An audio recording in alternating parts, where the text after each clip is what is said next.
interprofesional. Y para ello vamos a comenzar con una pregunta aparentemente simple. Adriana, ¿hay pobres en España?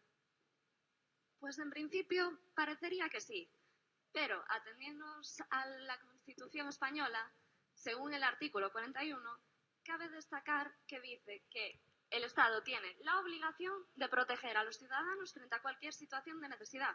Por tanto, según esto, no debería de haber ninguna persona necesitada en nuestro país. Y no hay que olvidarse del precepto de desarrollo de esta misma máxima constitucional, la Ley General de la Seguridad Social de 1994, que en sus más de 200 artículos y sus más de 100 disposiciones extravagantes no mencionan ni una sola vez la palabra pobre.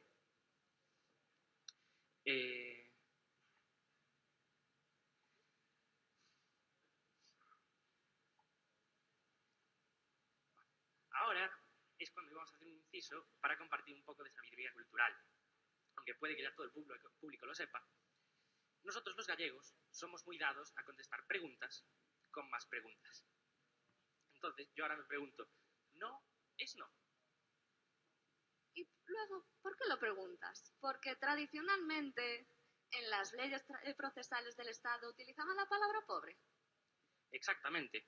Más concretamente en cuanto hablaban del beneficio de pobreza, que actualmente han renombrado como beneficio de asistencia gratuita. Debe ser que a estos del gobierno no les gustaba mucho esto de la pobreza, porque ya se sabe que para ellos todos son brotes verdes y pesadillas sin repercusión social alguna. Pues sí, deben de pensar el gobierno que es cosa de fuera la pobreza, porque en la Ley de Cooperación Internacional para el Desarrollo sí que habla de pobres, pero solo para referirse al tercer mundo y a mayores el papel que España ha de adoptar para ayudar a los países más necesitados, que claro está, no somos los españoles. No, nosotros atendiendo al artículo 41 de la Constitución ya deberíamos estar cubiertos. Ahora bien, siguiendo con el rastro de la palabra pobre a lo largo de la legislación española, nos hemos topado con una ley que sí que la menciona. Sí, es cierto. Esta ley es la Ley de Asistencia Social del 2013 de la Comunidad de Navarra, que es la única a día de hoy que habla de la palabra pobre en nuestra legislación española, claro está, hablando más bien de los trabajadores pobres. Igual nos estamos tirando un poco a la piscina, porque es la única. ¿No hay una orden de 2014 de la Comunidad de Murcia que habla de algo muy parecido? Sí, es verdad, pero estos no son trabajadores pobres, no, nada que ver, son trabajadores subempleados. Que a ver, todo hay que decirlo, la definición pasó por la peluquería para hacerse un cambio de imagen y así parecer tener unas condiciones laborales menos precarias. También cabe destacar que hay otra pequeña diferencia, que habla de una parte muy específica de la sociedad, puesto que habla de los jóvenes con títulos universitarios. Una vez resuelta esta cuestión, a mí, como buen gallego, me surge otra. Andrés, ¿esto de la pobreza se puede medir?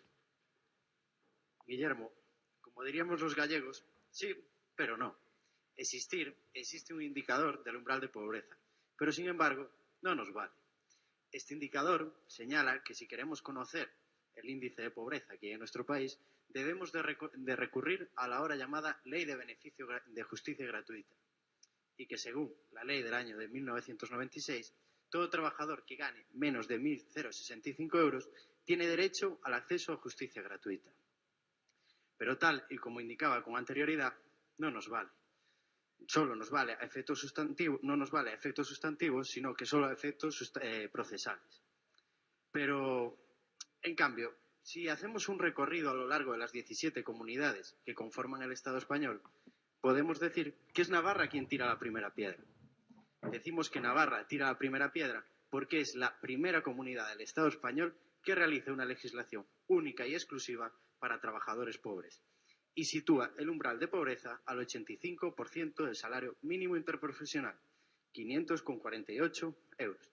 Pero sigue sin valernos y como no nos vale y las respuestas que hallamos en nuestro país son insuficientes, decidimos buscar allende a fronteras nacionales. ¿Por qué? Porque somos Europa y en Europa no hay barreras físicas.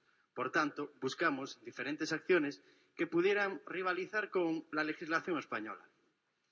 Entre tanto, localizamos acciones, una estrategia, entre las acciones que localizamos la estrategia Europa 2020, un modelo que pretende reducir la pobreza un 25% entre el año 2014 y el año 2020. Y de paso, converger un modelo único para Europa, un modelo que haga de Europa una economía que sea inteligente, sostenible e integradora. No obstante, y volviendo al susodicho umbral de pobreza que tanto nos preocupa, tenemos que decir que este se encuentra localizado en una humilde nota a pie de página, ocultándolo a los ojos de los menos curiosos en un lugar discreto, puesto que es como si localizamos un trozo de cáscara de huevo en una de las exquisitas tortillas de Betanzos.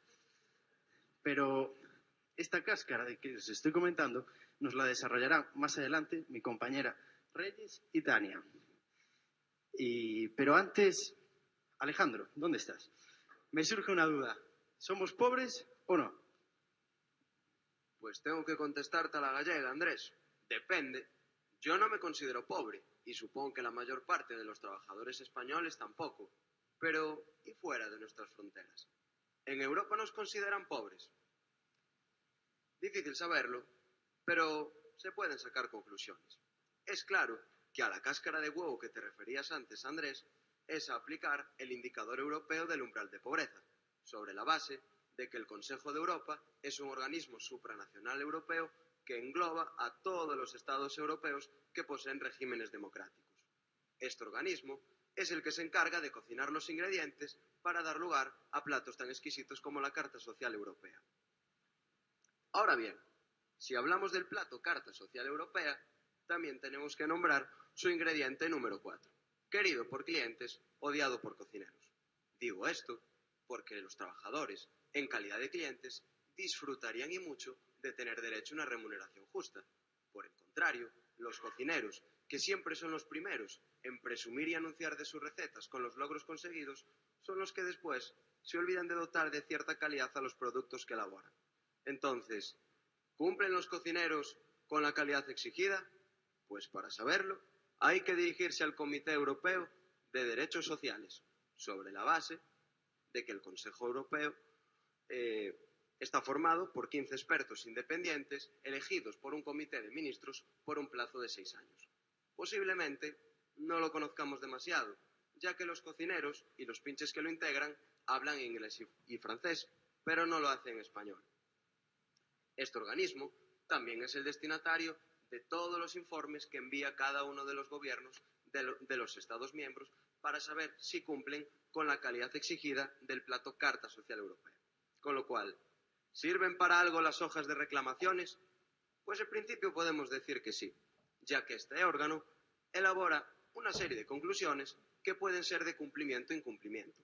Sabemos si un Estado cumple o no a través de un criterio interpretativo, relativo a que el salario de un trabajador no debe de quedar por debajo de un umbral porcentual del salario medio neto nacional. Entonces, Tania, Reyes, ¿cuál es ese umbral porcentual del salario medio neto nacional en España?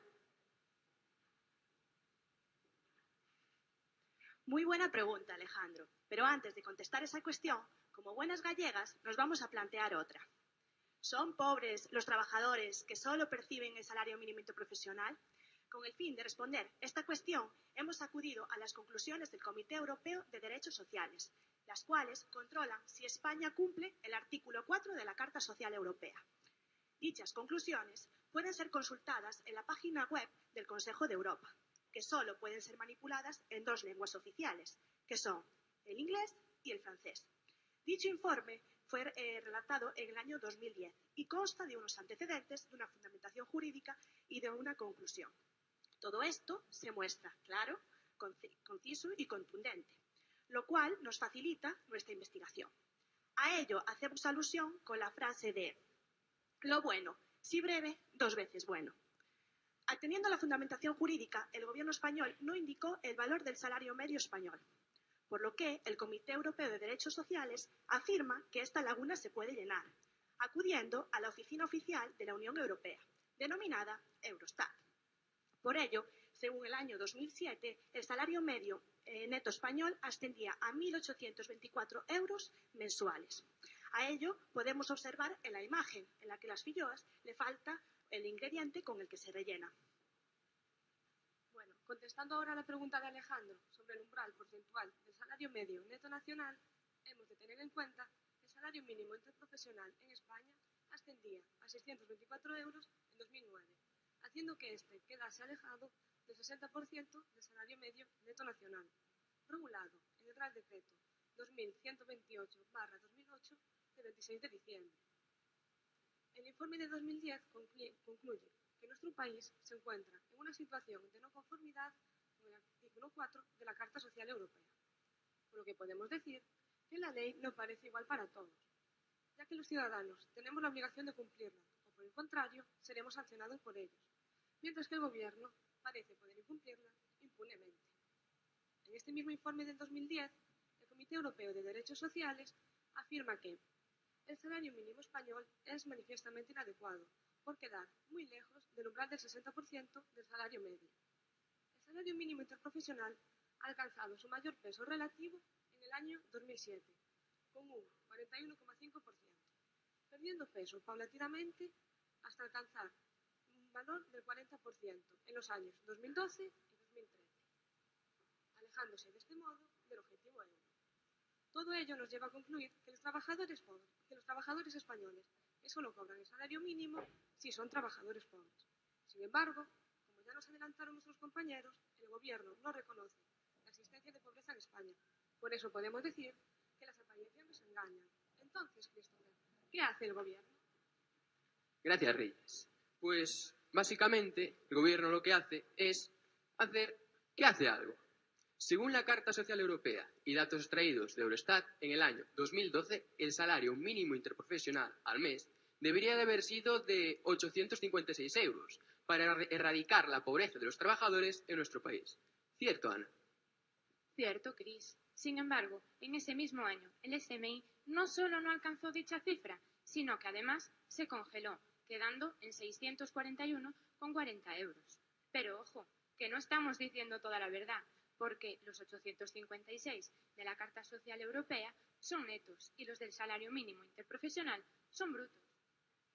Pero Ana, no te alarmes todavía, que en el 2013 el Gobierno hizo una pequeña subida al salario, una subida del 0,6%, casi 4 euros, casi, para aparentar que se cocinaba algo y que no se habían olvidado del tema. Para que nos hagamos una pequeña idea de lo que representa este incremento del salario mínimo, hay que decir que se necesitarían alrededor de unos 200 años, sí, 200 años, para que aquellos trabajadores que cobran lo mínimo e indispensable salieran del umbral de la pobreza. Vamos, que parece que al Gobierno no tiene mucha prisa por acabar con la pobreza de nuestro país y que le gusta cocinar a fuego lento. Ana, hay una mala noticia, y es que en el 2014, nuevamente, el Gobierno volvió a congelar los salarios. De esta forma, la esperanza de los trabajadores de alcanzar una vida digna se esfuma. Si es que el Gobierno, más que cocinar a fuego lento, Ana, parece que le gusta cocinar sin fuego. Y como consecuencia, el Gobierno no garantizaba a los trabajadores cobrar un nivel de vida decente y mantenía sus ingresos a un nivel de renta tan bajo que no podían afrontar el coste de la vida.